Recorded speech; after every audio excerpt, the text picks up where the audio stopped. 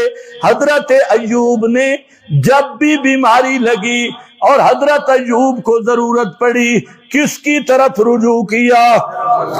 یہی وہ رجوع، یہی ایمان اور توحید کی حقیقت ہے کہ رجوع کر اللہ کی طرف۔ آج میں اور آپ بیمار ہوتی ہیں، ایک تو وہ پڑوسی طبقہ ہے نا، اس کی تو میں بات نہیں کر رہا، بات تمہاری کر رہا ہوں، تم اسی طرح کرتے ہو۔ جب بیمار ہو گیا، ہمارے ذہن میں پہلے کئی آسرے جی، ڈاکٹر، گھر والے، پیسے، سارا کچھ، یہ پہلے، اللہ آخر میں، یہ ایمان نہیں ہے۔ ایمان کا تقاضا یہ ہے کہ ہر چیز سے کٹ کے سب سے پہلی نظر جائے تو کس پہ جائے؟ ہر آسرے، ہر سبب سے ہٹ کے پہلی نظر جائے تو ڈاکٹر پہ نہ ہو، پیسوں پہ نہ ہو، میرے بھائی بڑے مضبوط ہیں، قبیلہ بڑا مضبوط ہے، نہیں، یہ اسباب پہ نہ ہو۔ اسباب پہ نظر کرنے والے بھی شرک سے نہیں بچ سکتے، اس لیے اسباب کو دل سے نکالنا ہے، اور تیرا دل اچھلے تو کس کی طرف، رجوع کرے تو کس کی طرف؟ اللہ کی طرف۔ جیسے حضرت ایوب خالص اللہ کو پکار رہے ہیں، اور کیسے پکار رہے ہیں، اور کیا پیش کر رہے ہیں؟ اپنی لاچارگی، بے چارگی پیش کر رہے ہیں۔ اللہ میں کچھ نہیں کر سکتا، تو ہی تو ہے، تو ہی کرنے والا ہے، تو ہی رحم کرنے والا ہے۔ پکارا، فرمایا فاستجبنا لہ، پھر فاستجبنا لہ، ہم نے خود حضرت ایوب کی پکار کو سنا۔ بآخر دعوانا